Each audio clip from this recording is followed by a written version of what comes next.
सूर्यवंश कोणाला सचिन रावांचं नाव येते संक्रांतीच्या सणाला. धनाजी रावांचे नाव येते कपाली कुंकू लावते लाल.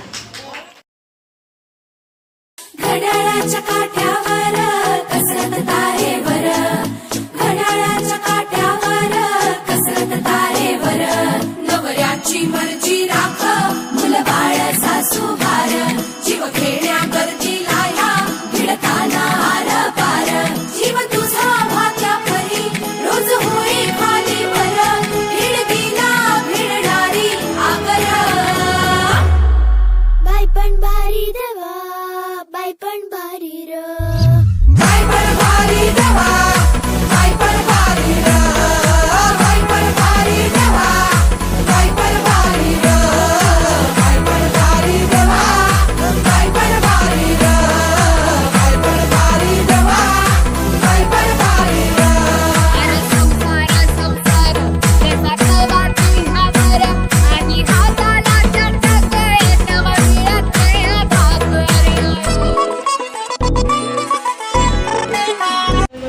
आणि त्या दुसऱ्या डिझायनर काय बनवलं की म्हणजे आज छान मागण्या बनवलं. आणि ऑफकोर्स हो याच्यासाठी आपण जायलाच पाहिजे. ही चर्चा झाल्याशिवाय आपण बाई आहोत ना. आणि त्याच्यात आपण तिथे राहतो भाकर राहतो आणि खरंच आपली भारतात इतकं छान संस्कृती आहे त्याच्यासाठी आपण असलं पाहिजे. आणि ही चर्चा होणंच गरजेचं आहे. त्यासाठी आपण बाहेर निघणं गरजेचं आहे. कारण पूर्वी हा का सण काढला असेल तर बायका इतक्या घरात काम करत असायचं तर थोडंसं विधी म्हणा ते एकत्र येण्यासाठी किंवा त्यांची म्हणा आणि आपल्या म्हणून विचारांची देवणघेवाण करण्यासाठी येत होतं. आणि तोच आपण परंपरा पुढे चालतो आणि त्यासाठीच आपण येतो. पण मला असं वाटतं की आपण एक थोडंसं वाढवूया की आपण जर आपण सगळ्या मिळून केलं तर आपण तिला विचारत होतो काय खूप दिवस तू ब्लड चेकअप नाही केलंस किंवा तू ब्लड चेक करून घेतलंयस का, मग तू थोडीशी वीक दिसतेस का, समजतं काय तर तुला असं थोडी वीक दिसतेस. मग थोडंसं आपण बोलतो की हा थोडासा घरी मला काय त्रास आहे. आपले पती आपल्याशी खूपच छान असतात पण आपण कधी कुणी गावात जॉईंट फॅमिलीमध्ये राहतो आम्ही तर शहरात वेगळं राहतो त्यामुळे आम्ही बोलू शकतो पतींशी वगैरे. ते बोलता येत नाही तुम्हाला. मग मैत्रिणी अशी असते की जिच्याशी आपण बोलू शकतो ते काहीही सांगू शकतो.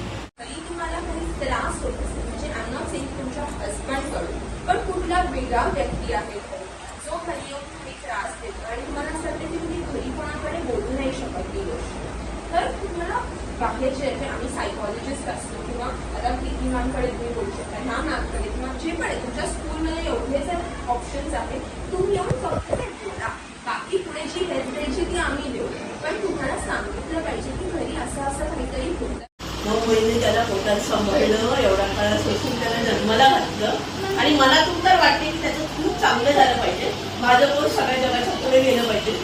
मग असं वाटत असताना आपण असं का बरं उलटं बोलतो. आपल्याला नेहमी असं वाटतं की आपल्या मुलाचं कौतुक केलं ना तर ती बिघडतात.